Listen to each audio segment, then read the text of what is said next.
নমস্কার, কেমন আছেন সবাই? আশা করি আপনারা সকলে ভালো আছেন। চলুন আজ একটু ছোটদের একটি পূজাবার্ষিকী নিয়ে কথা বলা যাক। মূলত প্রচ্ছদটি দেখে আকর্ষিত হয়ে মেঘমুলুক বইটি আমি সংগ্রহ করি। আমরা যতই বয়সের দিক থেকে বড় হয়ে উঠি না কেন, মনের দিক থেকে আমরা সবাই এখনো ছোটই রয়েছি। এই বই শিশু ও কৈশোর বয়সের পাঠকদের কথা মাথায় রেখে লেখা হলেও যে কোনো বয়সের মানুষের গুণমুগ্ধ পাঠক হতে পারবেন। 150 টাকা মুদ্রিত মূল্যের এই বইটির প্রচ্ছদ ভীষণ সুন্দর ও নিখুঁত।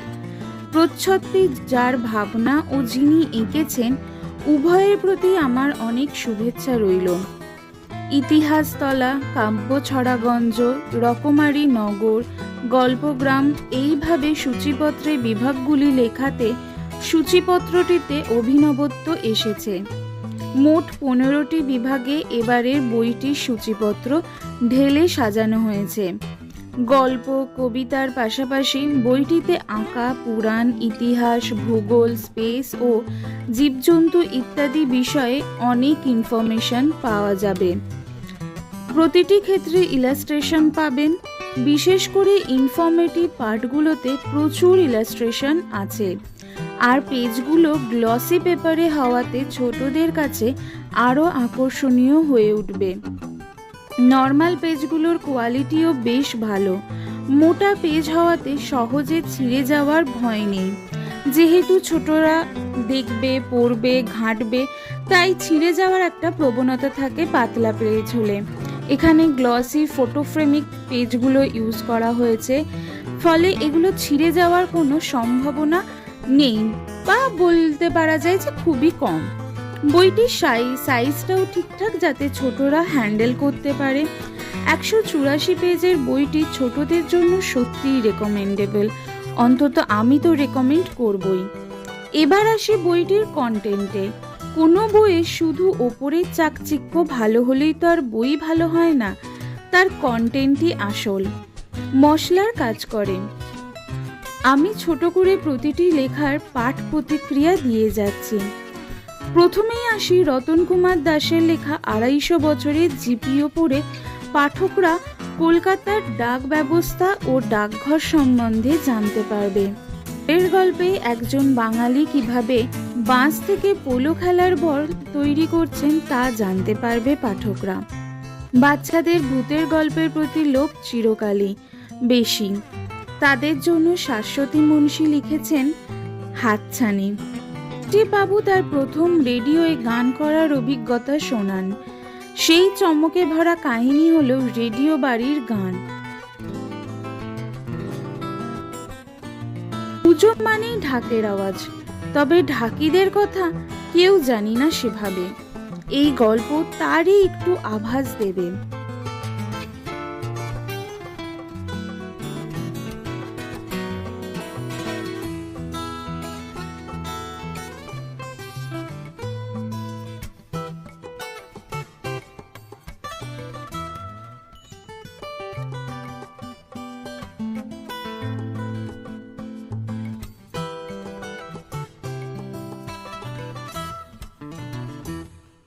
বাবা মায়ের সাথে জঙ্গলে বেড়াতে গেছে তিতলি। সেখানে গিয়ে বন্ধু হয় মিসিসিপি। বন্ধুর উপকার করে তিতলি। কিভাবে করে ছোট্ট তিতলি তার নতুন বন্ধুর উপকার, জানবো এই গল্প থেকে।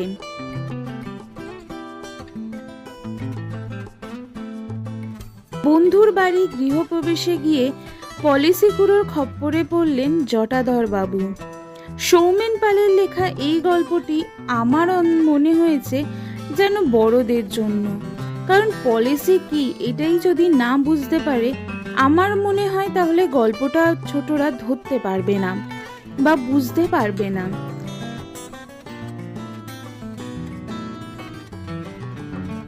ভারতীয় 4 মহিলা খেলোয়াড়দের নিয়ে লেখা এই অংশটি আমার ব্যক্তিগতভাবে বেশ ভালো লেগেছে। স্পোর্টস পার্সন বলতে আমাদের মাথায় সর্বপ্রথম ছেলেদের নামই আসে, কারণ আমরা ছেলেদের খেলা নিয়ে যতটা উৎসাহী, যতটা আগ্রহী, মেয়েদের খেলা নিয়ে কিন্তু তুলনামূলকভাবে কম উৎসাহী বা আগ্রহী। এই পোর্শনটা ছোটরা যদি পড়ে তাহলে তারা জানবে যে শুধু ছেলেরাই নয়, ছেলেদের পাশাপাশি মেয়েরাও কিন্তু বিশ্ব খেলা ক্রীড়া জগৎ দাপিয়ে বেড়াচ্ছে।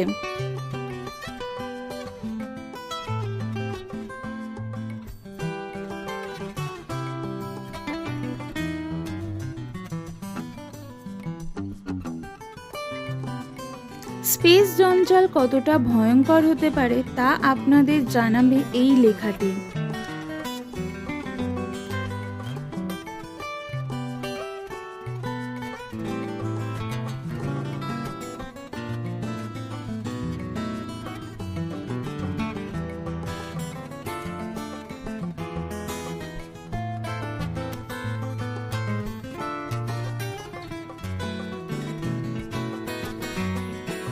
সব সময় দোষ করলেই যে শাস্তি পেতে হয় এমন নয়, অনেক সময় কিছু না করেও মাথা পেতে নিতে হয় শাস্তি।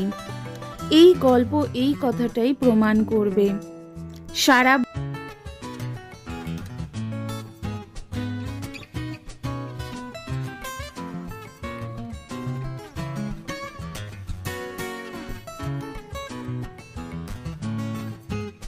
বইতে এই গল্পটি বলতে পারেন আমার ভালো লাগেনি, ভীষণ বোরিং লেগেছে, এবং আমি জানি না ছোটদের কিরকম লাগবে, তবে আমার পার্সোনালি খুব একটা ভালো লাগেনি।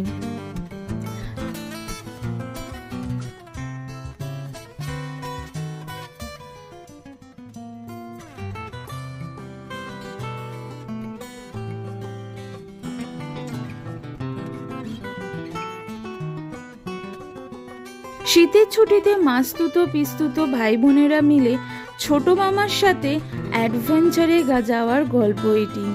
ঠিক যেন আমাদের নিজেদের ছোটবেলাটা আর একবার মনে করিয়ে দেয়।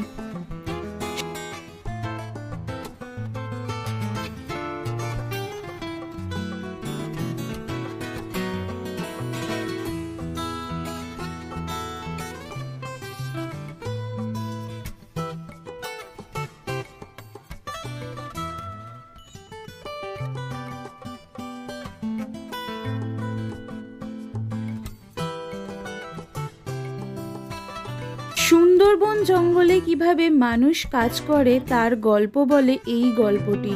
শত বাধা উপেক্ষা করে, শত প্রাকৃতিক বাধা উপেক্ষা করে এই সুন্দরবন এলাকার মানুষেরা প্রতিনিয়ত তাদের জীবিকার জন্য কতটা খেটে যায়, এই গল্পটা থেকে আমরা তার কিছুটা আভাস পাবো।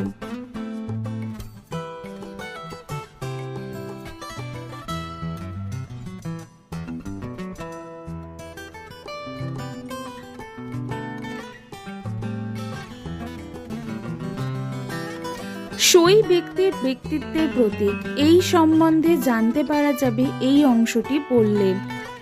একজন ব্যক্তির ব্যক্তিত্ব কিভাবে তার সইতে প্রতিফলিত হয় তা আমরা জানতে পারবো।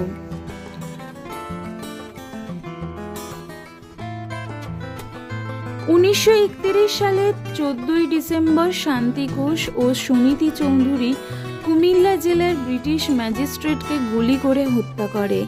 এই দুই কিশোরীর গল্প নিয়ে এই আগুন কিশোরী। 3 বন্ধুদের মিলে আন্দামানে ঘুরতে আসে। উদয়ন হোটেলে ফেরার পথে রাস্তা হারিয়ে ফেলে। কে যেন তাকে পথ দেখিয়ে হোটেলে পৌঁছে দেয়। কে এই ভদ্রলোক? জানতে হলে পড়তে হবে অবশ্যই কিন্তু এই গল্পটি। এছাড়াও বইতে পাবেন ছোটদের নিজেদের হাতে আঁকা ছবি, সাথে বিখ্যাত আর্টিস্টদের আঁকা ছবি এবং বিভিন্ন বিষয়ে ইনফরমেশন। এছাড়া একটি কমিক্স পাবেন, যেটি আমার মনে হয় আপনার ছোটদের খুবই ভালো লাগবে। তো আমি বলবো এই সমস্ত কিছু যেখানে একটা বইতে পাওয়া যাচ্ছে, এত সুন্দর তার উপস্থাপনা, প্লিজ বাড়িতে যদি ছোট কেউ থাকে বা আপনার চেনাশোনা যদি কোনো ছোট বাচ্চারা থাকে, তাদেরকে প্লিজ এই বইটি কিনে দিন, তাদেরকে উপহার স্বরূপ দিন পুজোতে, যাতে তারা আস্তে আস্তে এই বইয়ের প্রতি আগ্রহ প্রকাশ করে, বই পড়তে ভালোবাসে। এই অভ্যাসটা আমার মনে হয় প্রত্যেক শিশুরই করা উচিত। আজ তবে এই পর্যন্তই থাক। আবার আগামীতে অন্য কোনো ভিডিওতে আপনাদের সাথে আমার কথা হবে। ধন্যবাদ।